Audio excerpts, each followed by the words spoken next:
So this is now part 2 of my recording. In part 1, let me just do a quick summary of part 1. I mentioned how the police came and took my home on Staten Island wrongfully in 2010 and threatened to lock me and my mother up in the psych ward if we don't leave, because my mother says she's not going to leave unless they give us a court order, and they didn't have a court order to evict us. They were evicting us wrongfully. And then my mother went to live with her daughters in Pennsylvania, because she couldn't find a place to stay here in New York, and the daughters were poisoning my mother. So my mother came back to New York City to go to the hospital because they were poisoning. One of the daughters, Bolani, was giving her antifreeze poison in the food, which was giving my mother triggering heart attack symptoms in my mother. So my mother came back to New York to go to Bellevue Hospital, and the daughter came to New York City and told the hospital to lock my mother up, just to scare my mother to death, so that, to trigger the heart attack symptoms again. That's when they were locking my mother up wrongfully in the psych ward in Bellevue. That's when my mother died. And prior to that, Edward Garner was trying to help me and my mother in a year before that, in 2014, and the police went and took Edward Garner dead. So I believe the police was mad at my mother because as soon as they took me and my mother's home in 2010, the NYPD took me and my mother's home. My mother went to WB11 News and called the NYPD terrorists for doing that to us. So they were terrorizing Black lives. And one of the NYPD former bosses, Bernard Carrick, it was appointed by George Bush to be head of the 9/11 investigation. So I guess he took it personally and decided to insult me and my mother by telling the press that some people are losers and they live in the basement with their child. He was referring to me and my mother as losers. So when and ever since my mother told the WB11 that in 2010 that the NYPD is terrorist, me and my mother was getting followed. I went to New Jersey, went to Trump's hotel. After that, after 2010, I went to Trump's hotel, and all of a sudden, they called the police on me. Even though I was a registered customer, I was gambling. I went to use the bathroom in Trump's hotel, and the hotel called the police on me and said they don't want me in the hotel. I'm like, why are you discriminating against me? I was recording them. And they wouldn't tell me why. They told me to leave and don't come back. So I told them I was going to sue them. I told them I was going to sue Trump. So I came back to New York. I was telling Edward Garner that I was having a lot of legal issues, people mistreating me, and Edward Garner said I was going to help him with my legal issues, and also against the police, and the police went and took Edward Garner dead immediately.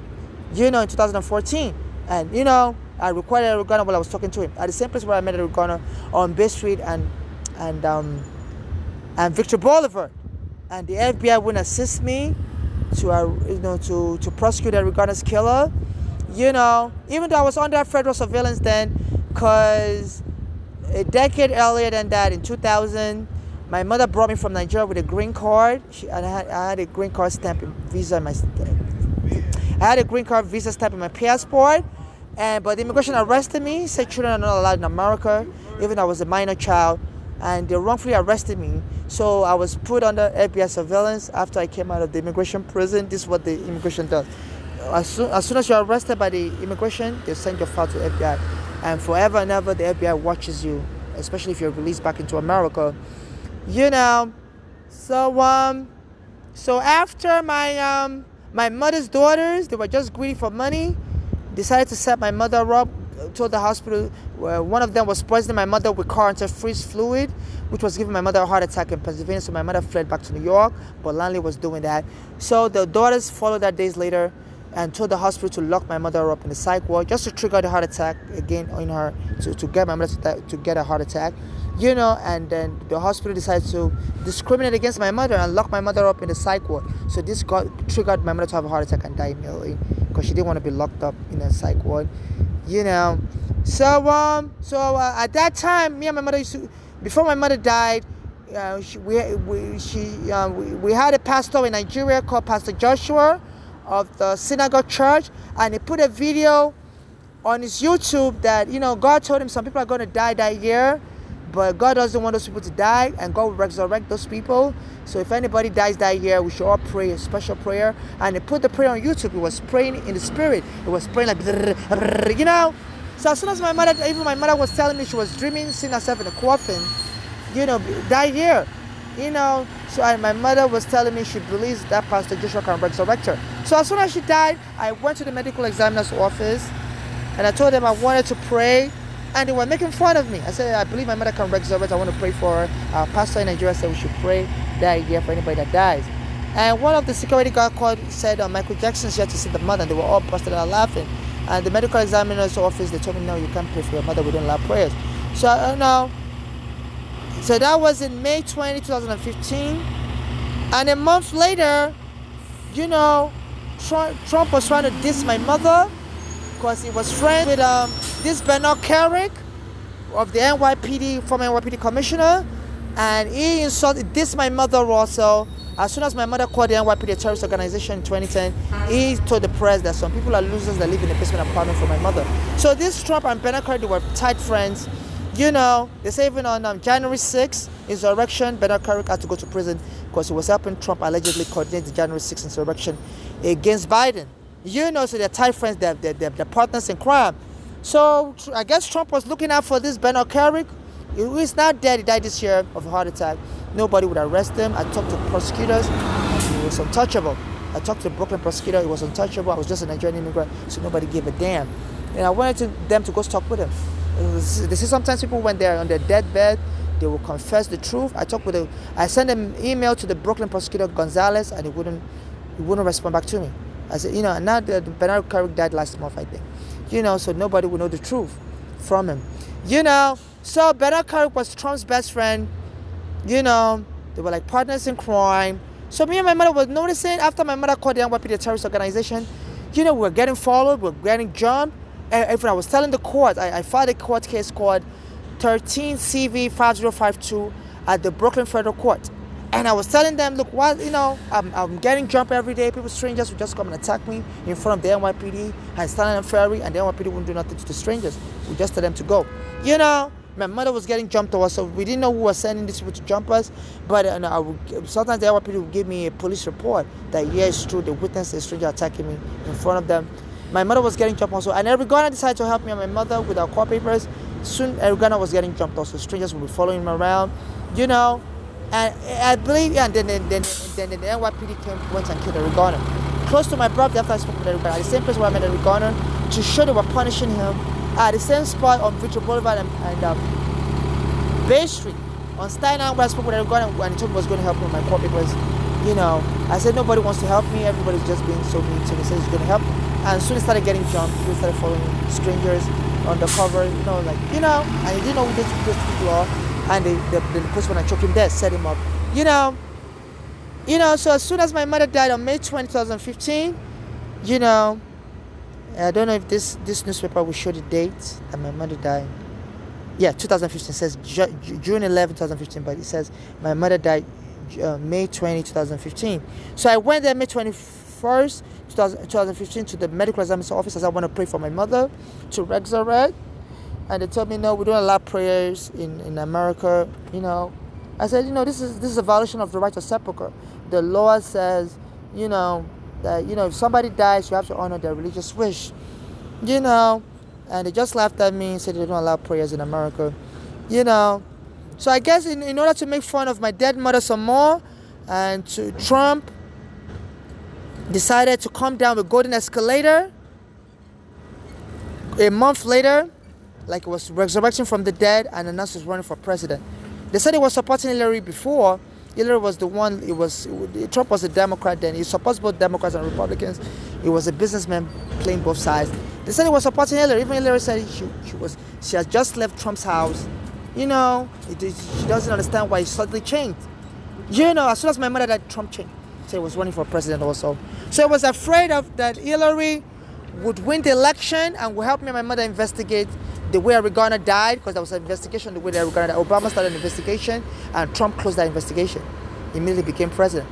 And like Hillary was alleging that Trump is a Russian puppet, and that the Russians were mad at Obama for sanctioning Russia. Something about Obama was suspicious that the Russians liked the fact that a lot of their citizens were being adopted, a lot of their babies were being adopted, and were going to grow up in America, and those babies can be used as spies, allegedly. So Obama got angry with Russia because Russia was, messing around internationally, maybe with Ukraine or something. So Obama stopped adoption of Russian children. So the Russian, said they were looking for anybody that would run against Obama, and they were going to mess with the computers, allegedly, So they were like looking for anybody, and they felt, this Trump would be the perfect person because this Trump used to taunt Obama that he wasn't born in America, that Obama needs to be impeached, and Obama never charged Trump for treason or trying to bring down his administration because he used to say Obama is not an American citizen. So they felt that would be the perfect payback for Obama, allegedly. So the people are speculating that's why they suspect that the Russians must have played with the U.S. elections computer. And when the special prosecutor was appointed by the Democrats, when Trump became president, they said Trump was hiding his evidence and wouldn't give it to the prosecutor. So the special prosecutor said Trump obstructed justice because he was hiding evidence, so they never really knew. They couldn't prove nothing. So allegedly, because there's no evidence to prove what I'm saying, whether the Russian interfered or not. It's just based on suspicion. But a missing part of the story is my link, because nobody ever talked with me. I'm just a homeless Nigerian. Assuming the special prosecutor spoke with me, that could have been more evidence, but they all avoided me. Like I'm a nobody. My mother was dead. And to show this Trump had a motive, to run for president so quickly after my mother died in May 2015, May 20, 2015, at Bellevue Hospital, and I tried to resurrect her. And Hillary was leading the presidential poll. And I guess Trump didn't want Hillary to win because Hillary would have helped me investigate, how Eric Garner died and stuff, and how my mother died. And I guess as a gift to his friend Bernard Kerik, he didn't want the NYPD to be in trouble. That's why he ran for president. That's just what I'm alleging, because as soon as my mother died in May 2015, a month later Trump announced he changed his mind. He's running for president. He's no longer supporting Hillary. So that could show some criminal intent, So I'm trying to show the newspaper reports showing Trump coming down the golden escalator near his mansion, and it shows that scene, because some months earlier he tried to hit me with his car in front of that mansion. After some people tricked me to go and stand in front of his mansion, say somebody's going to come and give me free food. And I went and said the church is going to come and give me free food. As soon as I stood there with some other homeless, Trump arrived in his car and tried to hit me with his car on that Fifth Avenue mansion, and then he went and boasted that he could hurt somebody, on Fifth Avenue and nobody would know it's him. He said he could shoot somebody, and I never really knew it was me he was referring to, because he didn't try to shoot me, he tried to hit me with his car, until Trump became president, and in 2009, soon after I became president, around 2019, I was talking about him, and a Polish woman came and told me, you need to go back to your home. You have a home. Stop calling yourself homeless. So I brought out my phone to record, and she quickly fled. So I documented it on my phone. I was like, this woman is so racist. Trump's wife is Polish, and this woman sounds like she's Polish also. She told me, I need to go back to my home. You have a home. Stop calling yourself homeless. Stop being a bum in America. Soon after that, they said my father went to get an injection. He's been getting that injection for many decades in Nigeria. I never used to talk to my father because he was abusive to me as a child. So then I discovered he went to get the injection from the same doctor in Nigeria, and they shot him with that injection, and he died immediately. He fell into coma and died. So now it makes sense. After Trump became president, I was talking about Trump, and all of a sudden they said somebody shot my father with a bad injection and he died. Because I've been trying to sue Trump because, when I was going to his hotel, as soon as my mother called the NYPD a terrorist organization, and Trump's friend was Bernard Kerik, head of the NYPD, former commissioner, I went to Trump's hotel and they disgraced me and kicked me out of his hotel, even I didn't do nothing to them. I was a registered customer. So I tried to sue Trump, and then I came back to New York, and somebody lured me to go and stand in front of Trump. So I said, somebody's going to give me free food. As soon as I stand there, Trump arrived like 5 minutes later and tried to hit me with his car. And he told the press after that he could hit somebody, he could shoot somebody, and nobody would know it's him. From my hand. So I didn't know at that time my father was getting injection. So he must have harbored the thought to kill my father. And I wouldn't have known it was him. I did not become president. I wouldn't have known it was him. So I believe it was harboring that criminal intent that was going to say he could shoot somebody from Manhattan and nobody would know it's him. But he didn't carry out that criminal intent until 2019 when I kept talking about him. I said he was nervous, he was going to lose the election. That's when they shoot my father with the injection. And my father died. And they've been making my life hell here in America. So to further, connect the killing of my father to Trump. So my mother's daughters killed my mother in May 20, 2015 in Manhattan, Bellevue Hospital. So I'm gonna. As soon as my mother got killed in May, a month later, Trump said he's running for president. And he was saying these immigrants, they all have to go. And he was very jealous that after my mother called the NYPD a terrorist, I was going to win a lot of money because my mother was killed in the city hospital. So I'm gonna say Trump Golden Escalator. I'm gonna Google search this. Yahoo search either. Trump Golden Escalator. Just to confirm the date. The escalator ride that changed America. As soon as my mother died. Say 4 years ago, this is an article dated June 14, 2019. My mother died May 20, 2015. So 4 years ago means 2015. That's when he rode on the escalator. It was just making fun of my dead mother. They said, and somebody wrote a book as soon as Trump won. Said Trump, the president said they were in a party, and Trump said he's screwed. They said Trump was very sad that he won. Said now all the secrets is going to come out. Somebody wrote a book.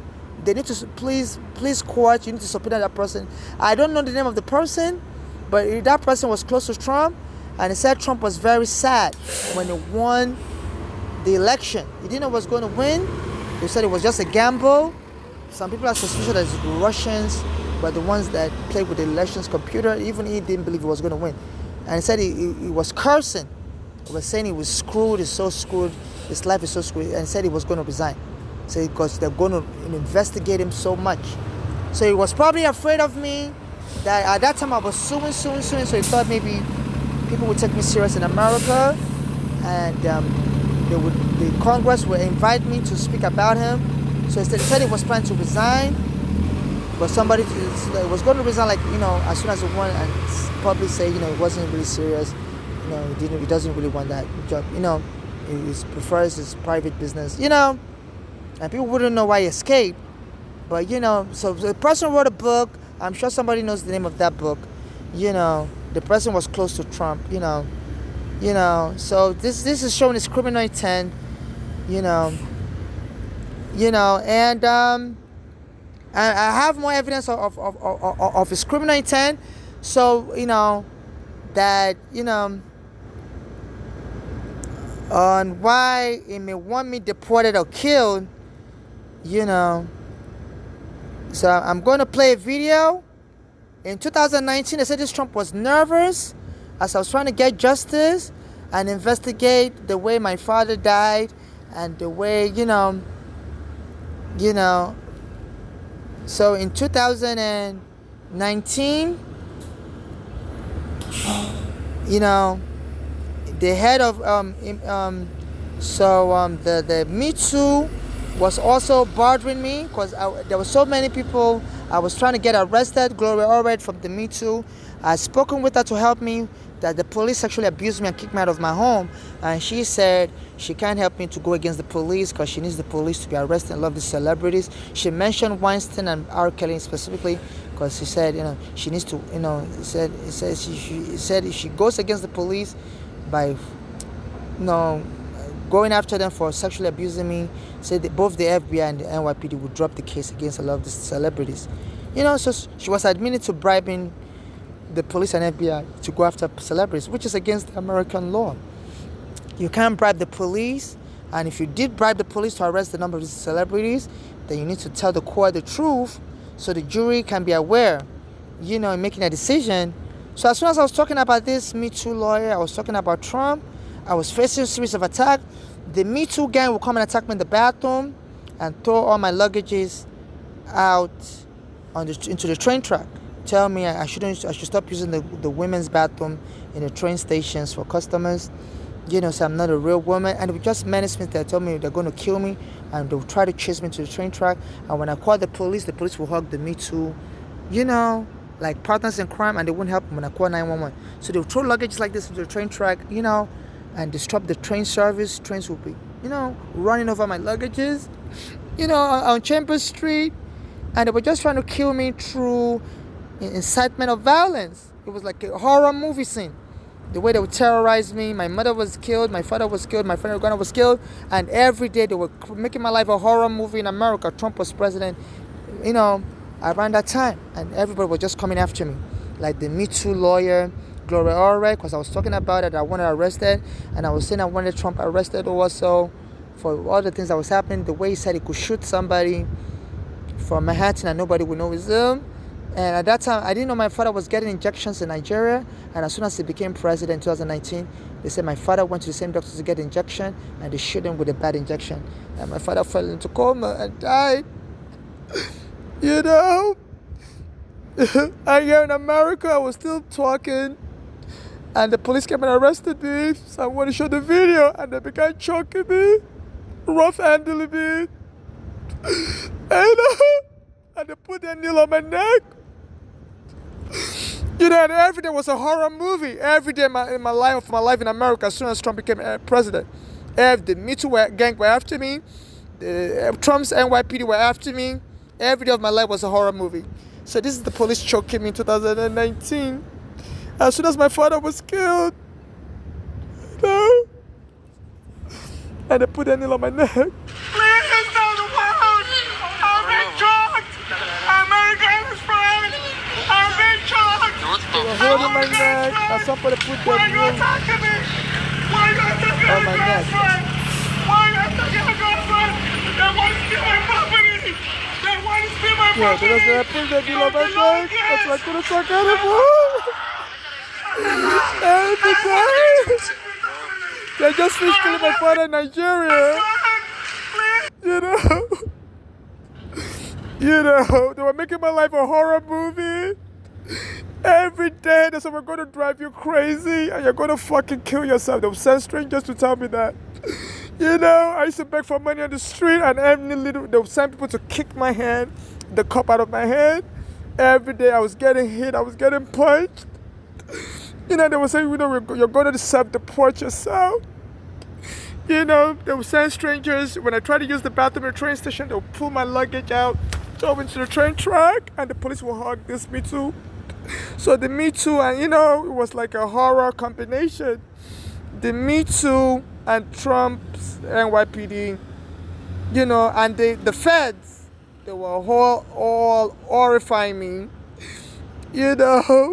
So to confirm that Trump was the one that sent these people to choke me, they stole my green card, and the head of U.S. immigration said something. My father just been killed in Nigeria. My father used to live here in America. Graduated from Long Island University in Brooklyn with a master's degree. The head of U.S. immigration, I was begging for money when the police came and choked me in that video. So Trump hired this guy. He said, and he was pointing his finger. Kuchileli said, we don't want poor people in America anymore. So we don't want poor immigrants in America anymore. And he said, after I said that, said we need immigrants that can stand on their 2 feet. This was in 2019, after the police came and choked me in July 23rd, 2019. This Kuchileli, he said, give me your tired and your poor who can stand on their own 2 feet and who will not become a public charge. They said, Cuccinelli said, They don't want poor people anymore. You know, he said we don't want immigrants that can't stand the truth. So it was mocking the way I was trying to get up as they were choking me and I couldn't get up. And they put their nail on my neck. Soon after that, they choked George Floyd. Because Eric Garner was telling me that that was a case that helped me, that the police can't just search your home without a court warrant anymore. Said the name of the case was Floyd versus City of New York. So Eric Garner said he was going to follow me to court as a friend of the court to tell the judge that. And the police went and choked him dead. He said the police was really angry because around that time, that 2013, some months before Eric Garner was telling me this, the Brooklyn Federal Court had ruled that under Floyd versus City of New York, that the police was racially profiling black and brown New Yorkers, and saying, and so Eric Garner was saying that law was going to help me, that order from the court, and the court asked the police to stop it. So I said the police was very angry about that court order, and I believe that's one of the things that motivated them to go and choke Eric Garner dead, because it was reminding me, he mentioned that case, that Floyd versus City of New York would help me. He said he was going to go to court to testify, and as an amicus witness, a friend of the court, and the mission never got to court with me. They choked him dead. So soon, before they killed my father, Trump hired this guy, Cuccinelli. The name is very significant. When I was in immigration prison, as soon as my mother brought me from Nigeria in 2000, I had a green card stamp in my passport. My mother had a green card, but I was a minor child under 21. But the immigration officers at JFK said children are no longer allowed in America, and they put me in immigration prison. And they confiscated my green card visa, I-551 visa. So they gave me, when I ended up in prison, it's called Waukena Detention Facility, Immigration Facility in Queens. My immigration prison number was 494.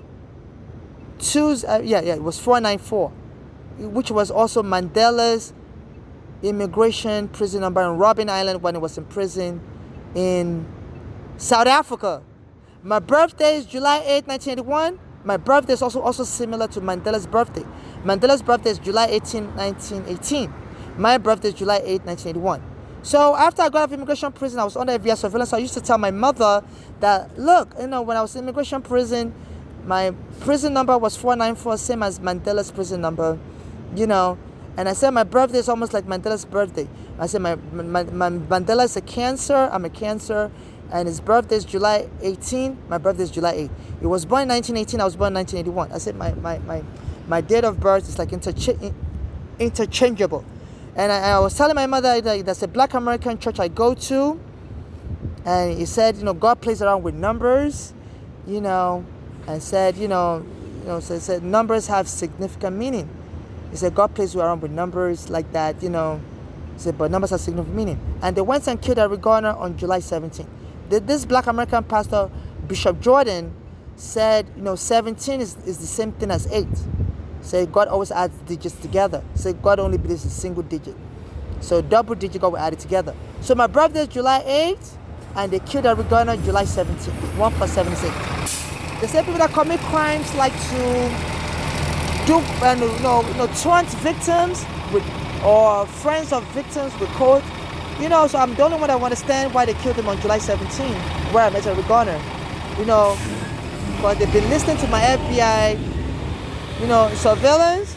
So I believe that Bernard Kerik is involved in Eric Garner's killing, because he was very mad at my mother for calling his NYPD guys terrorists,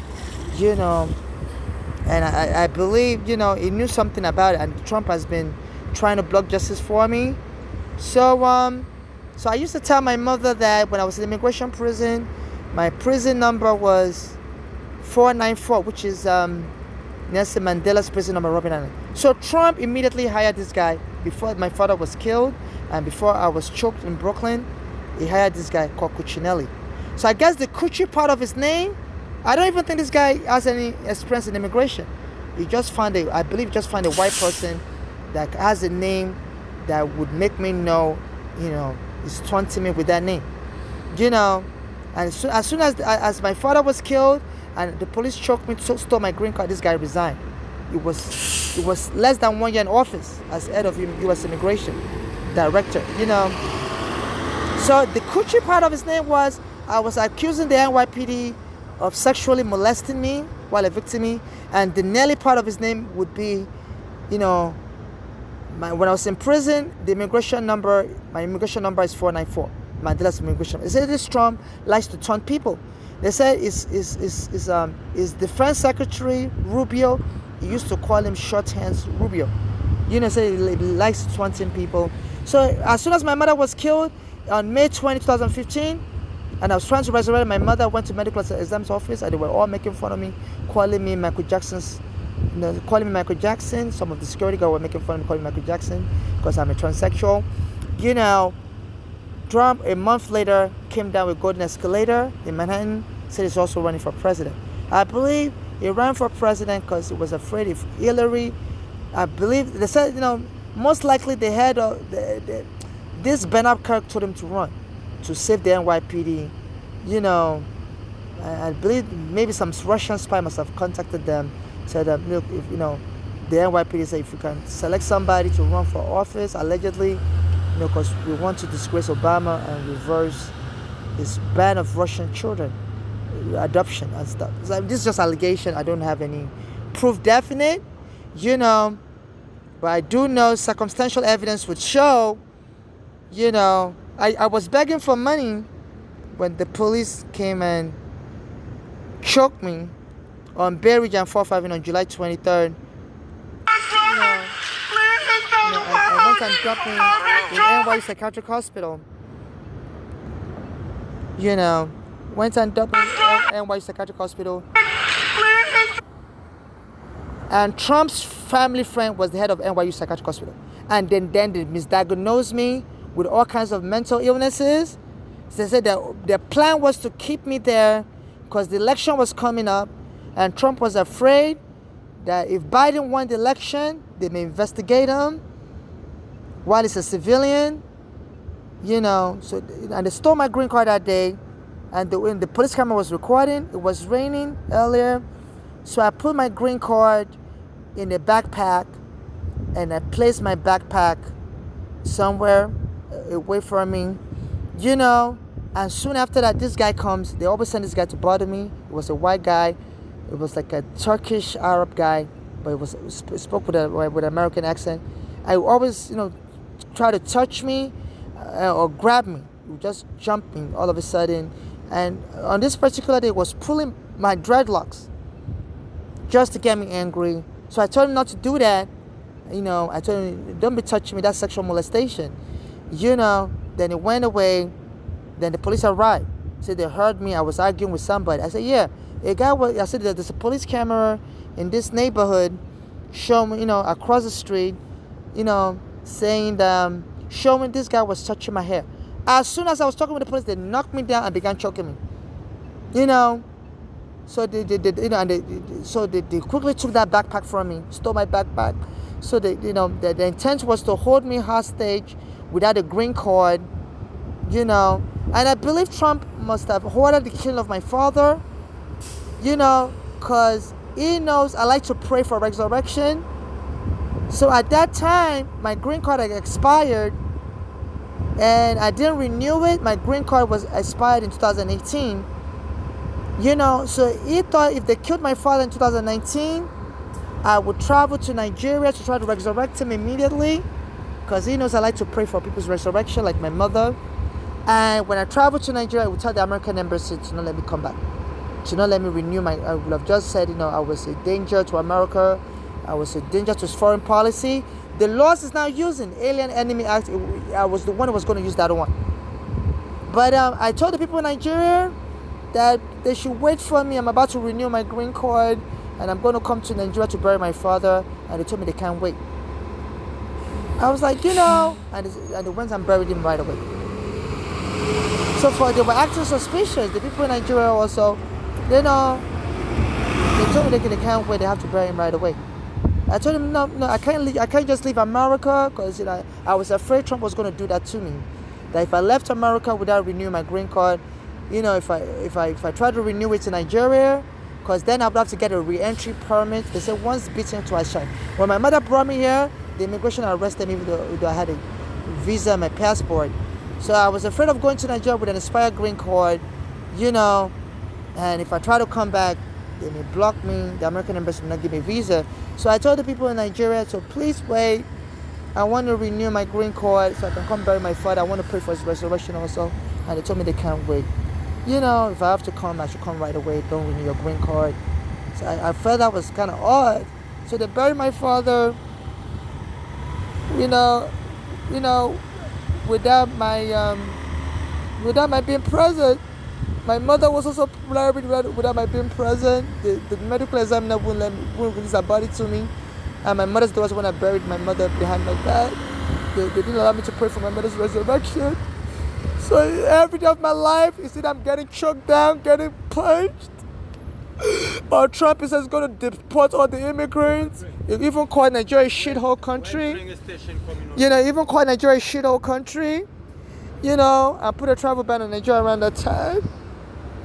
And they just terrorized me, and they would send people to me, we're going to make you kill yourself. Just kill yourself, it's not going to get better. So I'm on all these people's hit list. The Me Too lawyer, I guess she was confiding in me. She didn't know I was recording her. Gloria Allred, she said, she can't help me because if she helps me go against the NYPD for sexually harassing me, for sexually abusing me and taking my home, she said, if she helps me, the FBI and NYPD would drop all the cases of the celebrities she once arrested. They won't help her anymore. She's just bribing them, So because of that, and ever since that, the Me Too has been jumping me everywhere I go. They hire black American thugs to punch me, and every day they tell me, you're going to die soon, we're going to call the police on you in the bathroom and say, you're using drugs in the bathroom, and the police will taser you dead and will cause accident and kill it. So my life is not safe. And even this Eric Adams, he said it's close to the police also. And there's a court order since the 1990s that anybody vacated from their home, like me and my mother were 15 years ago, that they should put us in a hotel room, and this Eric Adams has been blocking me from getting a hotel room. I even went to his lawyer, Otto Adala, and his lawyer said, he can't help me talk to Eric Adams, we can't do that. Then the next day, this Otto Adala, he represents Weinstein on his radio show. He tricked me to come to his radio show because the FBI must have, they said this Eric Adams has spies in the FBI that always tell him stuff. The former beauty commissioner that was arrested in Manhattan was snitching on Eric Adams, saying he said he was even telling the beauty commissioner that the FBI is watching him, he needs to be careful, he needs to throw his phone away. This is what this Eric Adams does, allegedly. Always, before he was also arrested by the FBI, and Trump pardoned him. I wrote an email to the Judge Dale Ho, that they shouldn't, allow that case to be dismissed. They said all the federal prosecutors in that case resigned. They said that case is an illegal quid pro quo. They said Trump said he needs Eric Adams for special immigration enforcement, and this Eric Adams has been sending his police to be chasing me as a homeless everywhere, to be arresting me, to try to arrest me again and kill me.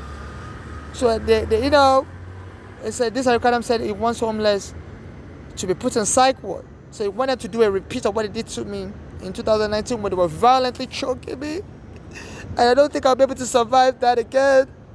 So they've turned this America into a terror place, and all the lawyers would ignore me. They say everybody's afraid of this Trump because, you can use the FBI to dig into other people's secret, other people's dirty closets. So everybody just would rather, have you suffer silently than help you. So a lot of lawyers are afraid of helping me because they're afraid while Trump is president, he can dig into their own records. So nobody wants to help me. So, it's just so much. But I want to testify for these celebrities. Not so much testify for them, but I want to testify as a friend of the court. That, I've reached out to the lawyers of these celebrities, including Garagos. I believe Tanny Garagos is the lawyer representing P. Diddy. I reached out to my father's law firm, Garagos and Garagos, on Instagram, telling them, I would like to testify in court as a friend of the court, as an expert witness, and none of them responded to me. So it seems some of these lawyers believe I'm better off dead, and then they can all feign ignorance while I'm alive. They don't know nothing about me. Then if I die, or they can even claim, we thought that person was crazy. Everybody said that person was crazy. So that's why we never let that person. So I believe this is why they, this Otto Adala was saying, a lot of homeless are crazy. Eric Adams should hurry up and, keep arresting these homeless. So I believe a lot of these defense lawyers either want me dead and want me to die as a crazy person, so the police will claim I was crazy, and the police killed me in the process of arresting me, tasered me dead, and they believe this would be the best bet for their clients. And then they can just dig out my old videos and then tell the prosecutors, it's some kind of quid pro quo. So we want this case dismissed. Otherwise, we're going to whistleblow that this immigrant wasn't really crazy. You framed this person up, and we're going to, so I believe they're pointing me. They believe I'm better off dead, and the confusion surrounding my death will be beneficial to everybody. The Me Too lawyer, Gloria Allred, wouldn't have to worry about going to prison for covering up Eric Garner's murder, because I told Eric Garner was trying to help me to expose in court the killing of, was trying to help me expose in court that the police sexually abused me while taking my home on Staten Island. And she was like, I can't help you, I can't help Eric Garner. She said, because if I help you and help Eric Garner, the police will drop all the cases, the FBI and the police will drop all the cases of these celebrities, and say she wants to make a lot of money off of these celebrities' arrest. So that Gloria Allred can be charged with Eric Garner's murder, because cover-up of a murder can be, under the law, it's called an accessory to murder in the aftermath. It's the same prison sentence. So I believe this Gloria Allred will be so happy if I die. Trump will be so happy if I die. All these defense lawyers for P. Diddy and R. Kelly will be so happy if I die. It's just like a win-win. So this is cruelty. This is a travesty of justice. So please, honorable district judge, I don't know how to pronounce your name. I'll just mention your first name, Aaron. Aaron, I don't know how to pronounce your name. I'm so sorry. Please declare mistrial. Order and have a special prosecutor investigate all these cases, including Trump. Because under Title 18 of Section 242 of U.S. law, any government official that eyes other than the color of law to abuse somebody on account of their nationality or race or color is committing a crime. So I believe this Trump is just trying to revenge, and is abusing my mother's corpse. As soon as my mother died, I tried to raise her up, and then in Manhattan, and a month later I said he's running for president, and it was coming down a golden escalator, like it was coming down from heaven. And ever since then, my mother got a green card through our child that was born in America, Bolanle, and he said he wants to cancel birthright citizenship for children born to foreign parents. My mother had a problem with a visa also before she gave birth to that Bolanle. So they said tomorrow the Supreme Court will decide the case of whether children born here to immigrant parents, I don't know what the U.S. Supreme Court is going to rule. They may as well cancel birthright citizenship. So this Trump, has been trying to, and I got my green card through my mother, has been trying to cancel my green card, through the oppression of law to not make it look like he delegated his immigration to cancel my green card specifically, to cover up his crimes, to just make it look like I was just a collateral damage. They said in military operation, there's something called collateral damage, that if you're targeting somebody, you may decide to target the entire group that person is in. So to not make it look like you're targeting that person specifically. They said sometimes serial killers, there was a case of a black American serial killer called Ibrahim, Muhammad. They said he was trying to kill his ex-wife because he doesn't want to pay child support. His ex-wife lived in Washington, D.C. So this Muhammad was a black American former U.S. soldier, and he started killing whites, blacks all around the DMV area, and he was slowly approaching his ex-wife's house. So when he finally killed her, they wouldn't know it's him. They would just think she was a victim of the serial killer that was killing everybody. And people thought he was a white serial killer because he started killing white male first. So nobody thought, because people always think blacks can be serial killers. And the way he was doing it, it was killing white males, they thought, or something like that. So they said it was using collateral damage type of scheme to this. I believe this is what this Trump is doing. He's targeting all these immigrants, trying to get birthright citizenship thrown out so as to revoke my green card, because I got my green card through my mother, and my mother got a green card through her own daughter who was born in America. U.S. Supreme Court to decide birthright, tomorrow. So this Supreme Court needs to know they're being played by Trump, and he has a, bias animus, a criminal intent in his policy, and so they have to take that into account. And so they said the order could come, and it's already today. It's around 2 a.m. right now. So today's Friday. I believe it's already June 27, 2025. So today's Friday. So they said they're going to decide it today in a few hours. I don't know if the court here, please, Honorable District Judge, if you can help me forward my video to the U.S. Supreme Court to delay their ruling on all cases, and they can have me testify to delay, because they'll be making a hasty decision whether if they are for birthright citizenship or not. They'll have me testify as to this Trump animus. So please, if you can help me seek a stay of decision so I can testify before the U.S. Supreme Court, and they can consider all this evidence and they can decide what to do.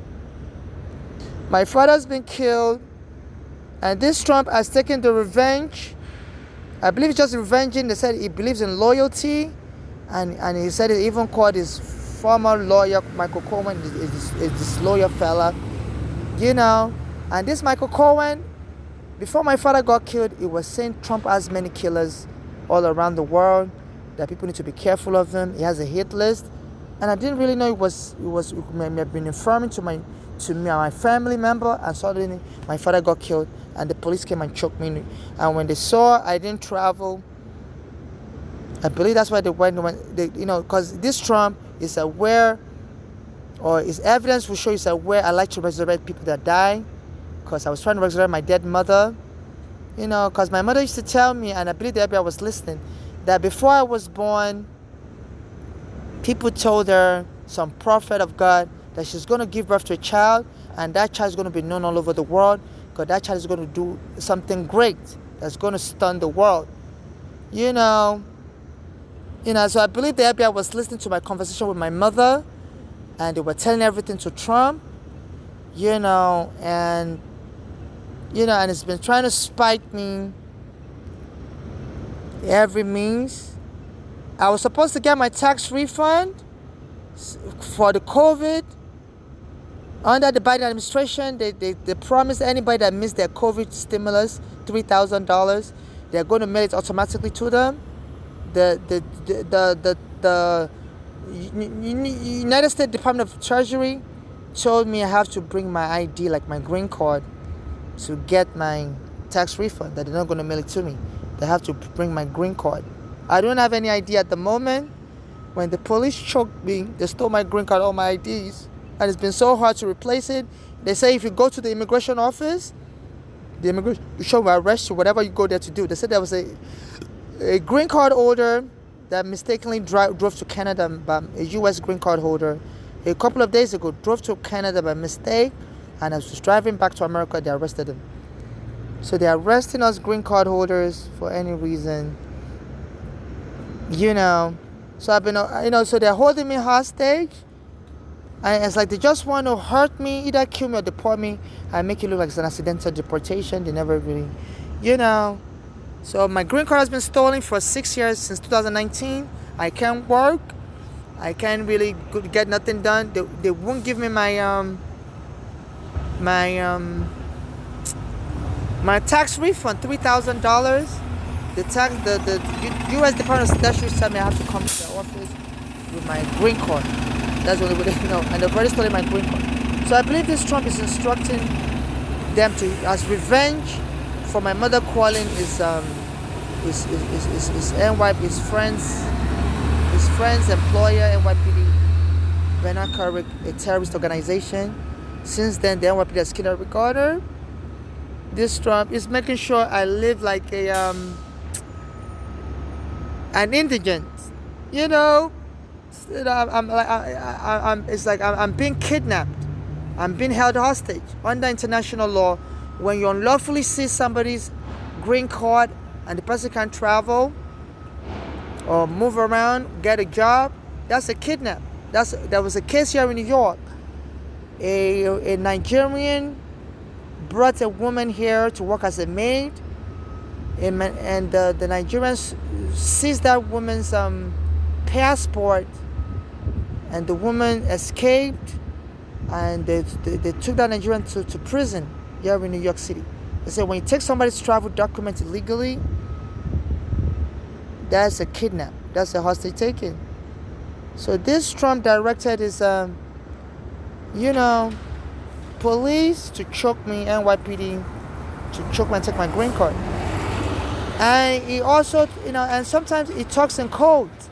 There was a day on my mother's death anniversary, May 20, the police came to attack me in the bathroom, and I was crying. I was calling 911. I said the police are attacking me in the bathroom, and all of a sudden, a day later, Trump told the press, "Oh, crying Nancy Pelosi has been crying all over the place. People can hear her crying." And it was acting like it was making fun of Nancy Pelosi. And normally, Nancy Pelosi would respond back to him. And Nancy Pelosi was caught off guard, and she didn't know what to say back to him. Because I guess Nancy Pelosi must have been wondering, like, she wasn't crying all day. And it was me Trump was making fun of. They say he likes to call people names. He will call people Short Rubio, give people names. So it's been, there was a time he was using the name Putin. Say one Putin. If Putin uses nuclear, I think it was saying Iran can't be allowed to go nuclear. So there'll be consequences. So I've been telling people I want to contact the court to expose Trump. So he's been threatening me, calling me Iran. They say he likes to give people nicknames. They say in America, that's the culture. That even they say people give each other nicknames. Even on the job, and they say this Trump does that. So I've been telling people on the train, I was afraid to contact the court directly. So I always talk on the train, tell all this stuff to the people. I tell them to help me tell the court. And apparently nobody told the court. And then I reached out to the defense lawyers, like Tanny Garrigo's father. She represents PDD. I reached out to him on Instagram, and I didn't get no response. I reached out to Weinstein's lawyer, Arthur Adala, on Instagram. I didn't get no response. So this is why I'm reaching out to you directly. Even though Trump has been threatening, you know, he said we can't allow Iran to go nuclear. Says it's going to suffer devastation if he tries to go nuclear. So Iran must surrender. You know, and I believe it was just, then he said, you know, and it was like, you know, he's going to give Iran 2 weeks ultimatum. You know, I believe it may have been, I don't want to sound crazy, but I believe it must, they say in America people use something called innuendo. They can be talking about somebody. It's a figure of speech.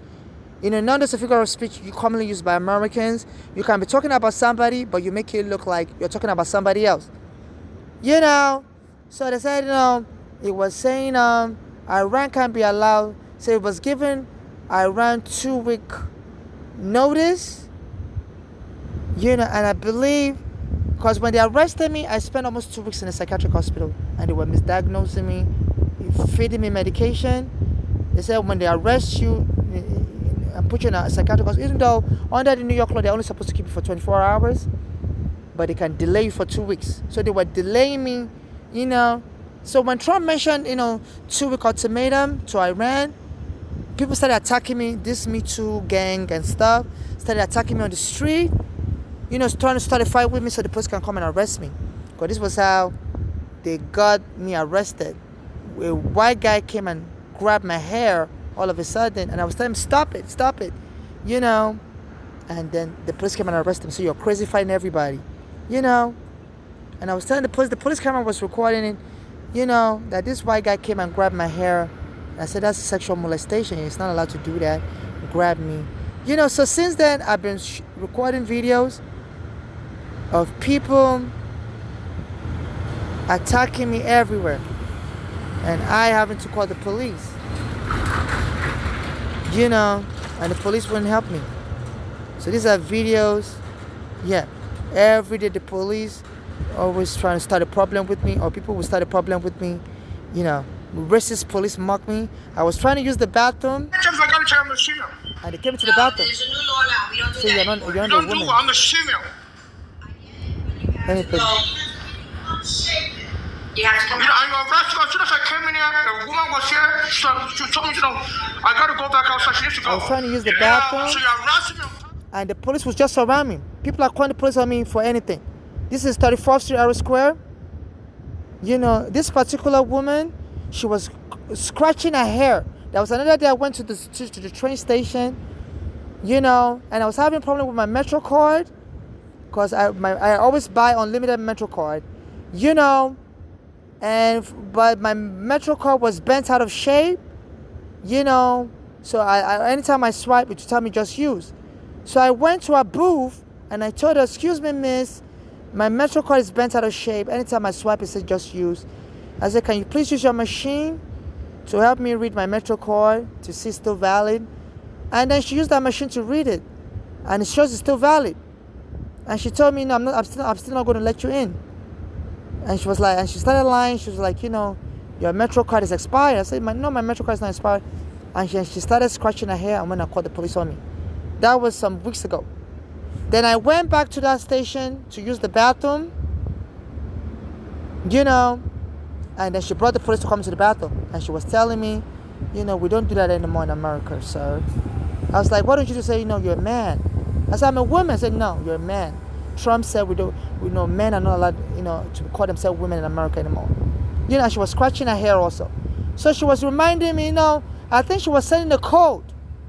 She was sending the code to, you know, to the, because I you know, I always, you know, to let the Trump mob know, you know, that, you know, they shouldn't investigate her, for, in case they try to investigate her, because they were trying to annoy me.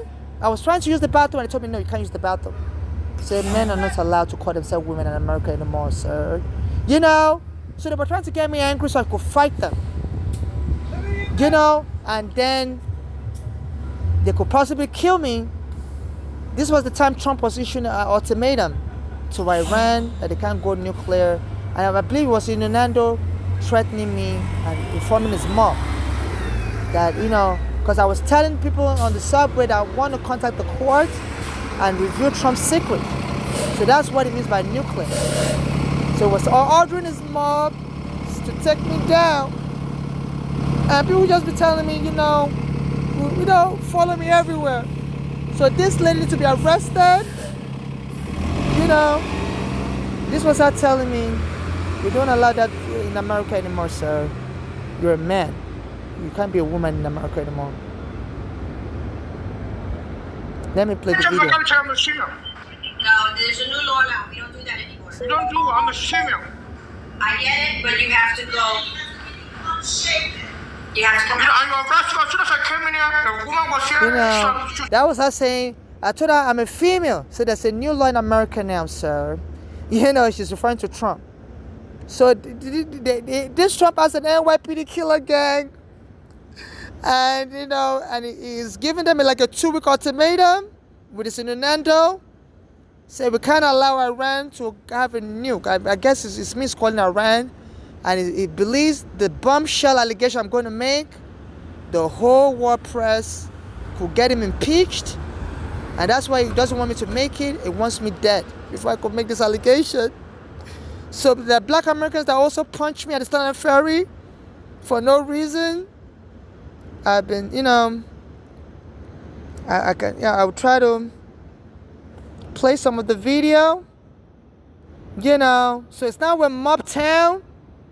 This Me Too and this Trump, they've turned this town into a mob town. And there's no way any of these people can get fair justice, with the Me Too lawyer Gloria telling me, you know, she's bribing the police to arrest these celebrities so she can get money. I'm not saying these celebrities are not guilty, but she said she has to bribe the police, you know, for them to arrest them so she can make money for her client. She can make money. You know. So I've been sending videos to the police commissioner and she doesn't respond back to me. I've been sending videos to the mayor. Every day I'm getting jumped. Mayor's office, the police commissioner. They're like, look, that video of the, you know, and she's just there smiling. She's just there smiling. You know, these are the videos I've been sending to her. Attempted murder. That people are trying to kill me. Please help me, police commissioner. You know, and she's just there smiling with that picture, and she's not helping me. You know, there's a black American gang also attacked me in front of Standard Fair when I tried to use the bathroom there. And, you know, and people have been telling me you're going to be killed soon. Don't ever come to the ferry. You know, so I sent out the video and she doesn't respond back to me. She just has a picture of her smiling. This is the NYPD police commissioner. So this NYPD is the mob. You know, I have all these videos. You know. And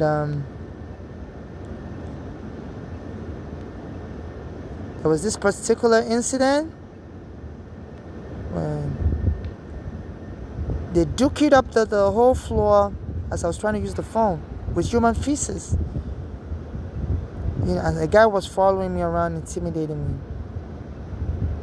Yeah, this is the recent incident. On June 21, 2025, aggressive black American workers, I believe the name of their company is actually Statue of Liberty Tours. You know, they have a number of companies there, but you know, they wouldn't tell me the name of their company, but I misquoted the name of the company. The name of the company, the workers attacking me is Statue of Liberty Tours. You know, and the black American worker was trying to punch me for no reason. They were telling black Americans to jump me. So you have not to be calling me nigga and trying to keep it moving. Okay? You have not to be calling me nigga and trying to keep it moving. Okay? Don't call me nigga because you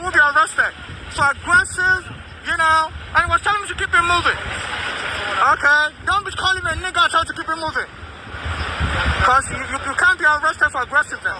Okay, you're calling me nigga. Okay. Get the fuck out of my. All right, you're gonna be. Hey! Stop that. Okay, I don't know who you. So he was kicking me and was pushing me in front of moving traffic. I was trying to fix my bag before I crossed the street. You know, I was waiting for the light to change and start. I told him to keep it moving. He doesn't want me in the area. And it was aggressively soliciting clients. Even though there's a signage there that solicitation is not allowed in that area. And they hire them. They're like a racketeering firm. And I believe some of these people believe whoever kills me first will get paid. You know, a lot of money because I'm trying to sue U.S. Immigration for arresting me wrongfully when my mother brought me in 2000 and put me in the immigration prison. I'm trying to sue Bellevue Hospital for joining with my mother's device to kill my mother, locking her up in the psych ward, even though my mother wasn't crazy. I'm trying to sue New York police for taking my home. So I don't have any child. I'm a transsexual. I'm unmarried. So I believe, you know, they all want to kill me and give all the money to my mother's daughters, Bolani and Flora, to inherit the money, and then siphon the money, launder the money off by marrying whoever kills me or whatever, or marry their family member, you know, in a money laundry and divorce them quickly and marry another one, you know. So I believe that's the incentive. I believe this Trump may be aware that, you know, there's so many people that want to kill me, not just him, and there's profit to be made off of killing me. You know, so this is racketeering. So as soon as you issued a 2-week ultimatum, say Iran can't go nuclear, people have been jumping me, and I've been sending the video to the police commissioner, and she's just there smiling, and she doesn't respond back to me. You know, so they terrorize me every day. You know, there was a time somebody tried to hit me with their truck, UPS truck, and the person said I'm the last person anybody would try to kill, and the person tried to hit me again with a truck, and the person was smiling. You know, so they have a killer gang out there. I've been sending all the videos, so please, all of these people need to be subpoenaed. I believe they all think I'm better off dead. It will make their life so much easier. The Me Too can rest in peace. All the celebrities, they have a better chance of getting the prosecutor to dismiss charges against them. But they can just threaten the prosecutor that person wasn't crazy. Your police framed them up as crazy, and we have evidence, and we're going to come against you just for our clients. So I believe it's going to be a win-win situation. I've been appealing to people, you know, that they should please help me file abuse corpses in case I'm put in a psych ward. Because there's a drug called ketamine. They've used that drug to kill a black American called Elijah McClain. Injected him, said that drug causes people to have a heart attack. My phone is not working right now. Somebody, you know, increased the voltage on the phone booth where I normally charge my phone and blew up my phone. You know, so they target me with all kinds of terrorism, you know. And I've been sending multiple videos to people, civil rights advocates, United Nations, nobody responds. Jumaane Williams, and he's been smiling also. I tell him my mother is dead, and he puts a video of him smiling. And sometimes, as soon as I send him a video, he also sends video of himself smiling. Caribbeans don't like Africans. I'm a Nigerian. Because they say the Africans should assist in slavery. It's a Caribbean American. You know. So they say it's like almost like they're trying to use me as a human sacrifice. Like they all want me to die hard there, so they can all point fingers at the police and use me as a leverage for whatever problem they may have with the police or whatever crime they may have committed, so that they can become untouchable. They can be like, you know, if you come after us, I'm not alleging that these people are criminals, but I'm just saying, you know, that sometimes people try to use people as pawns. You know, if they know the secrets of the police department, they want me to, it's like everybody wants me to die hard. You know? So they can then use my case as a leverage. If the case the police tries to come after them in the future, they said mafia people do that. You can then tell the police, you come after us, we will come after you also, and claim you killed that African intentionally. The African wasn't crazy. So anytime I send him video, it would just be showing a peace sign and smiling. I also sent a video to Mandani. I don't know how to pronounce his name, but has been smiling also. Nobody responds back to me. I told them my mother is dead, you know. And I'm sure they check their Instagram, and they are aware of every other thing happening in the world, you know. And they just. But I always tell them I'm not looking for marriage to anybody, because some people will come to me, so they want to get married right away, and you know, and get half of the money I get. I'm not looking. No, I'm not looking to be sex trafficked. I'm looking for a romance scam. You know, I'm not accusing of these people of being into a romance scam. I just don't know why people don't want to help me. You know, but a guy took me to his house and told me he wants to get married right away. I told him no, and he raped me and kicked me out. This was during the COVID, and I called the police. The police wouldn't arrest me either. So I've been sending videos to U.S. Congress people. This guy is from Nigeria. His family's from Nigeria, and nobody responded. Just smile. The aviators. I sent it to the New York Times. Said everybody's afraid of Trump. I sent it to the Manhattan prosecutor, Ivan Bragg. I usually just smile in the aviator. You know, just post video smiling. I saw the Manhattan prosecutor also in Manhattan. I approached him and just walked away from me. I saw him a couple of days ago. I saw him on Mother's Day. Yeah, my mother was close. You know, he came around the neighborhood where I normally, people always harass me there. And I approached him. I said, "Sir, are you the Manhattan prosecutor?" And he walked away from me. Then I followed him. His police detail said, "Back up," you know, and he was shaking hands with everybody else. This is some black Americans don't like us Africans. We sold ourselves to slavery. My mother was killed in Manhattan. I was like, this is the attitude. I've been sending him emails. Also, he doesn't respond to me. So I don't know if he was just trying to provoke me, so the police can kill me, so I can look like a stalker. You know, a crazy stalker. You know, just bothering people. They said Trump wants to investigate the Manhattan prosecutor also. So I don't know why he would just come near me. I've been trying to reach him and he came near me, and I was trying to get closer to him and he just walked away from me. Then I went back to, you know, and I saw him shaking hands with other people, so I thought maybe he wasn't prepared to shake hands or talk with people. Then his security detail was like, you know, keep it moving. Take a hint. I sent it to Amnesty International. You know, my mother is dead and nobody will respond back to me. My mother also was trying to get justice before she was killed. Nobody will help her either. I sent it to the mayor's office. You know.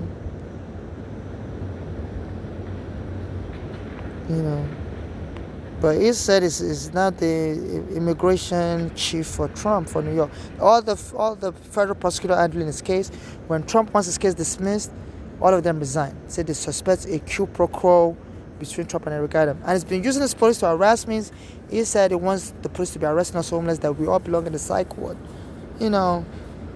So they're, you know, and they're all violating Title 18 of Section 242 of U.S. law, that you can't hide under the color of law to abuse somebody, you know, and try to kill them. I sent it to the CCRB, Civilians Complaint Review Board. They monitor the police, and they're supposed to be taking evidence serious. They don't get back to me either. You know, they always tell you to email them evidence, send them video, contact them on social media.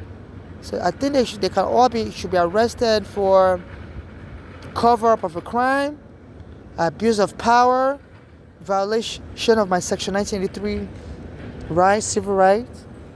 The Brooklyn DA's office, I was sending him email before because someone tried to hit me with a car in front of the library, and the police camera picked it up in front of across the street from the Brooklyn Federal Court. You know, and that time Bernard Caruc was alive, because Trump was trying to hit me with a car also. You know, and at that time, the Supreme Court had just issued a ruling that Trump can continue to deport people, you know, arbitrarily under the Alien Enemy Act. So the police were taunting me on the train, so you're going home. and then someone tried to hit me with a car. So I don't even know, when they tell me home, sometimes they mean death, or sometimes they mean deportation. I don't know what exactly they mean, but they've been trying to kill me.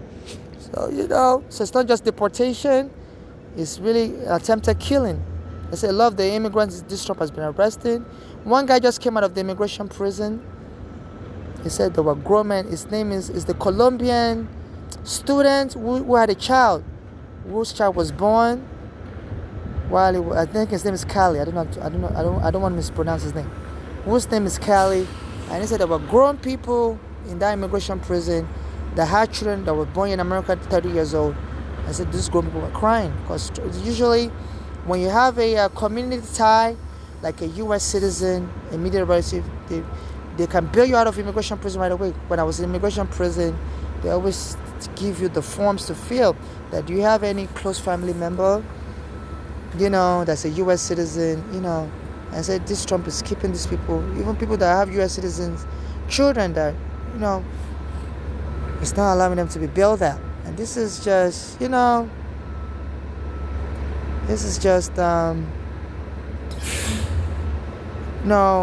travesty of justice or abuse of power. And to show Trump has been threatening me all along, because I've been telling people on the train I'm going to contact the court to tell them, that the feds are violating the due process rights of these celebrities, and to also expose Trump abuse of power in deporting immigrants and stuff. So I said I've been telling people on the train to help me contact the court, and that I'm also going to contact the court.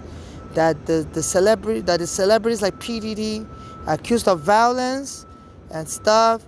I said, the feds are abusing process because they're not letting me testify, or they're not reaching out to me to testify. So the U.S. immigration issued a warning. Say green card holders, I have a green card that's been stolen already. Should be warned that we will be deported if we support terrorism or violence. And then the government lawyers then dropped some charges against P. Diddy. The ones that said attempt to commit violence, so this is another threat. He just issued this threat yesterday. So this has to be, so definitely I'm not crazy to think Trump has been threatening me. His immigration, head of immigration was Cuccinelli, and he was making fun of the way I was arrested while panhandling, and was saying we don't want immigrants that can't stand on their 2 feet. We want immigrants that can stand on their 2 feet. I was panhandling for money in Brooklyn on Bay Ridge and 4th Avenue on July 20, 2019. When the police came and choked me after a guy was pulling my hair. The guy just came to taunt me and pulling my hair. And the police camera was recording as I was telling the police that, a guy was pulling my hair. And that was where I was arguing with the guy, and the police knocked me and I began choking me. So this is what is going on. So please, I need the court to order the city of New York to provide me housing immediately. And I would also like to testify as a friend of the court. And I would like my video to be forwarded to the U.S. Supreme Court. And then, for them to pause this birthright citizenship ruling until they consider further evidence from me. If they want me to testify to the U.S. Supreme Court also, until the Trump, the immigration, until the U.S. Congress investigate Trump further, God, there's more that meets the eye. It has a criminal intent. So the court's ruling that, and the way I believe he killed my father, and some people in Nigeria conspired with him, because after they killed my father in 2019, and they thought I was going to leave to go bury him with an expired green card, because my green card expired. You have to renew your green card every 10 years. And I told the people in Nigeria that they should wait. I want to renew my green card first before coming. And they told me they can't wait, and went and buried my father in my absence. You know, it's like they were trying to lure me to come with an expired green card, so I'll be trapped in Nigeria. I don't know who bribed, you know, if possible, these people were being bribed, or you know, why they would abuse my right to sepulcher. You know, then soon after that,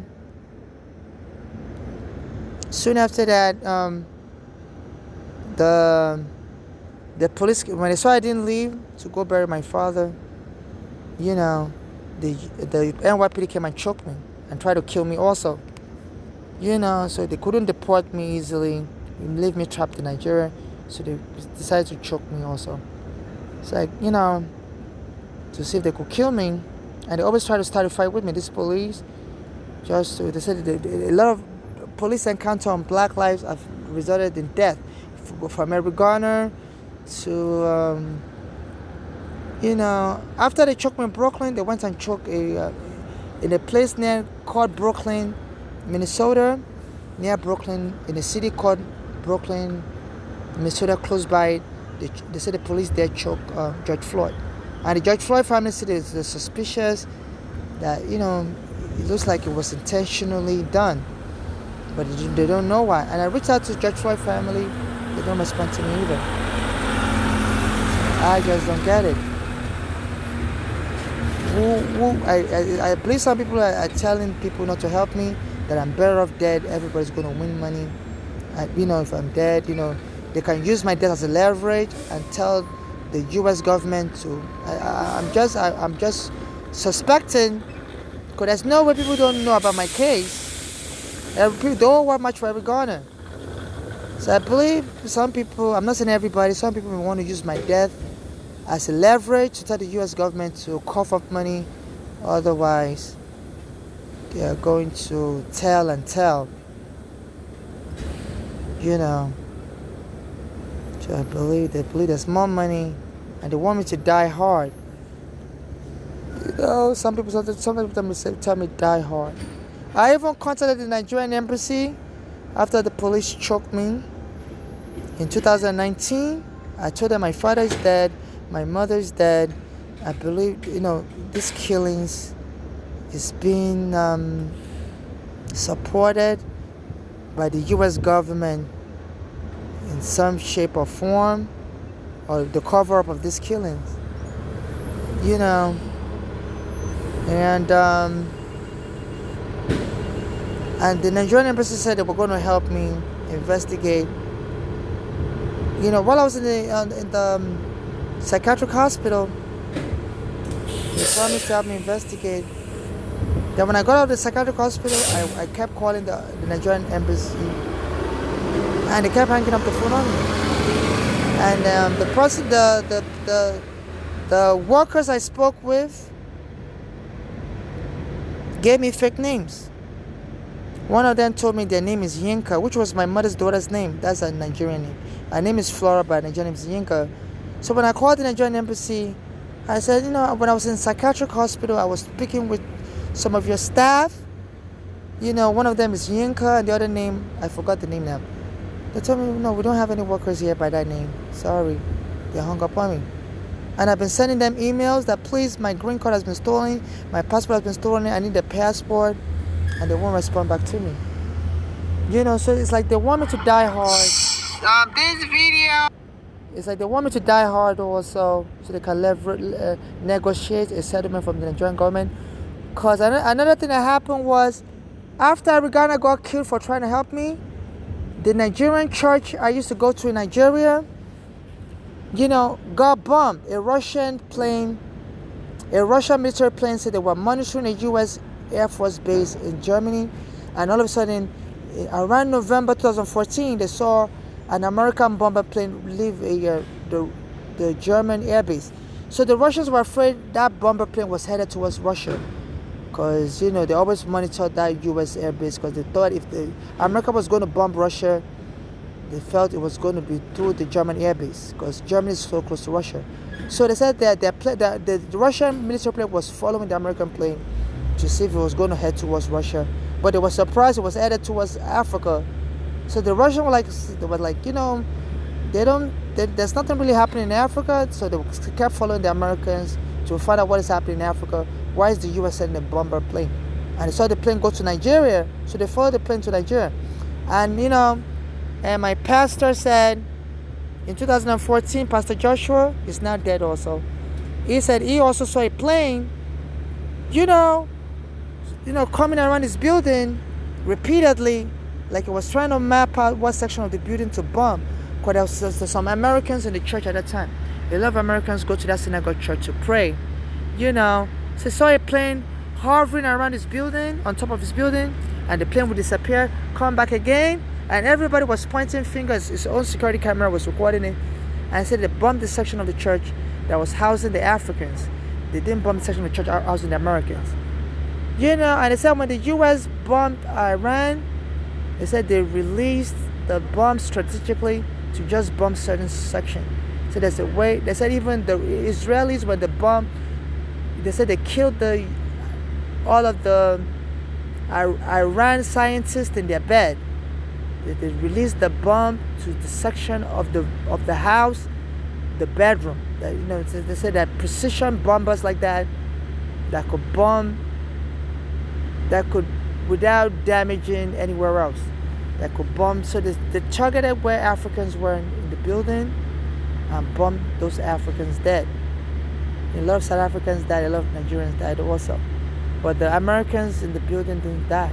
They didn't. So I guess that's why the plane was hovering, to try because I guess they were using their satellite camera to confirm where the Americans were, because they didn't want the American families here in America to investigate the killing. So in 2014, November 2014, they said an American plane, the Russians, but the one that said it's an American bomber plane went to Nigeria. And the Nigerian church I attended said the church was bombed. So I guess the Nigerian government wants me to die hard also, so they can negotiate a settlement payment, or even have my family in Nigeria get all the money. So in case I get killed, I don't want any family member, to get any money from me, whether my family in Nigeria or my family here in America or anywhere in the world. Nobody helped me and my mother when we were homeless. Only human rights activists should administer my estate if I'm killed, and they should give the money to use any asset I have to get justice for me and my late mother, and the remaining money they should help people that have been deported by Trump or anybody suffering from xenophobia, including the American family members of these people being deported by Trump. Also,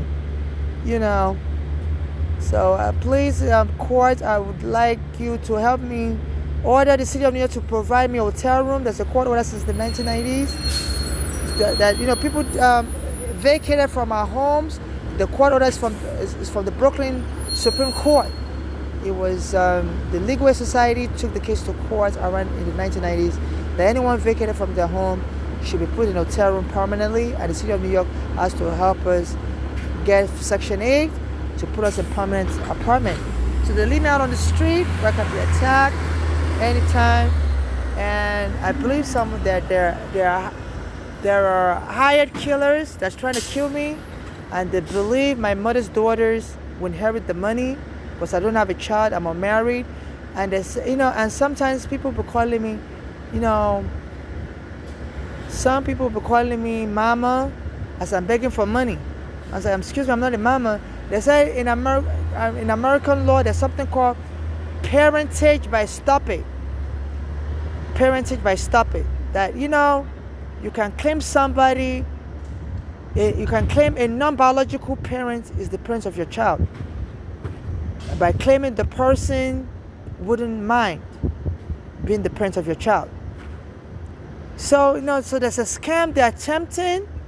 So there's a loophole in American law so I guess that's why they want to kill me, and they can have people say, that everybody always call me mama all the time, and that means I agree to adopt their children, so I have their children inherit my estate.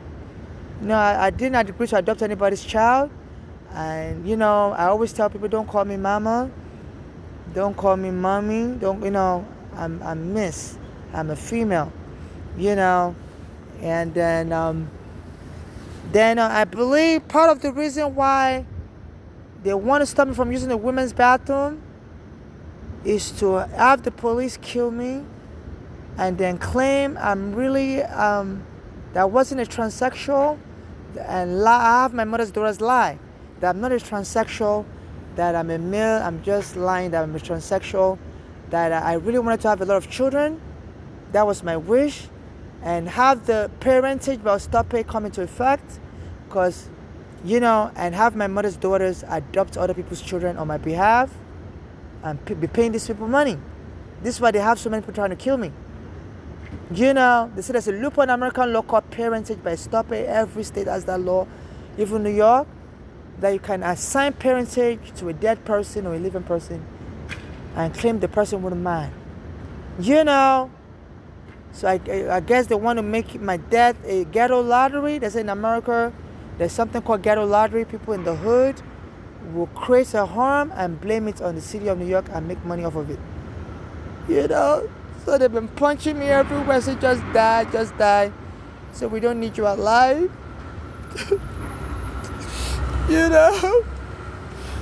And I believe some of the law defendant lawyers also, they believe I will help their client's case if I'm dead, so they can then use leverage on the prosecutor. Tell the prosecutor that that a powerful witness is dead, and they can then embarrass the prosecutor that was framed up dead. I was framed up as crazy and killed, and the prosecutor would just agree to dismiss the charges. So this is terrorism. This is travesty of justice. Under this condition, nobody can have free and fair justice. As someone that suffered sexual harassment, I was raped in 2020. Somebody took me home when the governor locked up all the bathrooms in the subway station, because I used to criticize the governor also. And he locked up all the bathrooms in the subway station so I wouldn't find a bathroom to use. And somebody came into the subway and said I could come to his house to use the bathroom. And when we got to his house, he told me he wanted to get married right away. I said, no, I'm not looking for any scam marriage. I'm not looking for any marriage. I said, no, thank you. And he raped me and kicked me out. And the police, I called the police right away, and they saw the wound on my face, and they took a picture in the Bronx, and they told me they can't arrest him, I should leave. So, so I walk around with my luggage. I have anemia, and, and I wear a lot of jackets. All my clothing, they've stolen it. But I have anemia, so I always wear a lot of coats. Also, I had my phone. I have multiple phones. I have extra phone in my inside jacket pocket, because these are some of my phones. I recorded the incident of the guy before he raped me. It was very violent. He smashed the TV all over the floor. So some of my phone has that video of the police. They wouldn't help me. So I'm holding onto the phones with their life. But when it rains on me, because I walk around in the rain pushing my cord, so the rain has damaged my phone. But I'm still holding onto the phone for dear life, because so that's why I wear multiple jackets, and I put a blanket to cover up my jacket. So as I'm pushing, because they chase me everywhere. They tell me they don't want me on the train anymore. They don't want me anywhere. So I walk around in the rain, pushing my bag around. So all my phone is water damaged. Some of it is leaking, battery. I could end up getting cancer. So I need a place to stay, so I don't have to wear my phone on me, to protect it as my evidence. Because my phone contains evidence. When the police choked me in 2019, I was recording the early part, and they knocked the phone out of my hand. When the guy was rubbing my hair, I recorded the guy also. Some part of the incident. I didn't fully record the guy. He quickly left before I could record him. But so this is why I hold on to my phone for dear life, because a lot of the things I'm saying about when some of my evidence has been stolen by the police, but a lot of my evidence I kept on to it. I held on to a lot of the evidence. And some of my phone is now, a lot of it is water damage and it's now leaking. Yeah, too bad my phone my phone camera is not, the light is not working. So some of these phones, I had it in my inside pocket of my jacket. So I have multiple phones for like many years now. When the police arrested me, they stole more of my phones. Some of the phones I used to record, I was using to record prior to the police arresting me. They're stolen that phone. So I carry a lot of this, but I managed to keep many of the phones that the police didn't steal. So this is why the police want to kill me and take all this evidence away from me, so that they can walk scot-free. Because they say, no pick, no case in America. So so in the interest of justice, please, I would I believe I have evidence that could resolve a lot of criminal cases here in New York, and also give justice to many people. So please, I would like the court to order the city of New York to put me in a hotel room, and to order them to obey the court order since 1990s. That's here from the Brooklyn Supreme Court, New York State Supreme Court's Brooklyn branch, that says anytime the police vacate somebody from a basement apartment, they have to put us in a hotel room. And I'm a special victim. I have a special status with the city of New York, being somebody that was vacated. I have a special protection, so they have to prioritize me for housing, for welfare services, So this is what is going on,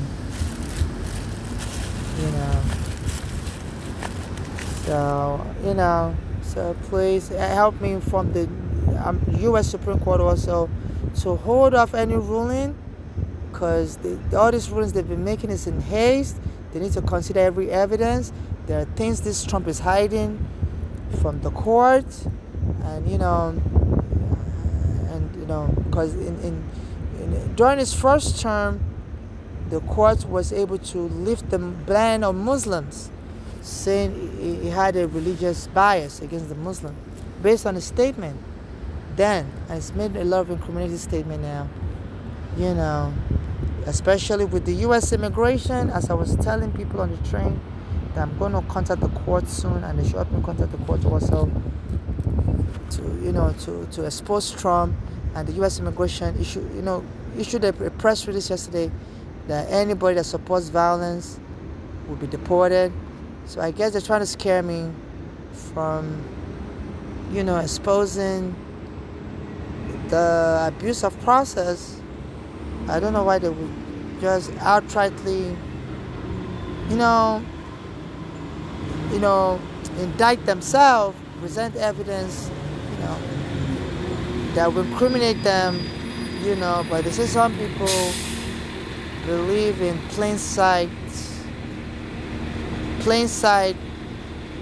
crime, committing crime in plain sight. They believe it would help, it will help confuse the court as to their motive, So I don't know why the U.S. immigration would issue a threat that any green card holder that supports violence will be deported.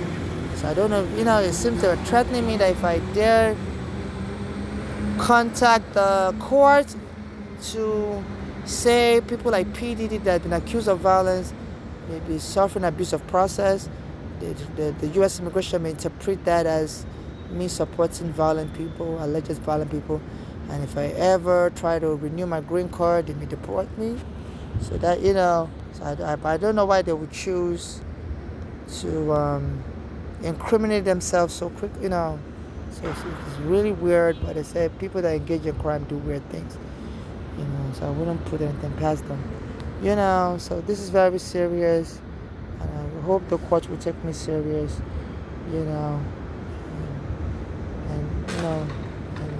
and let justice prevail.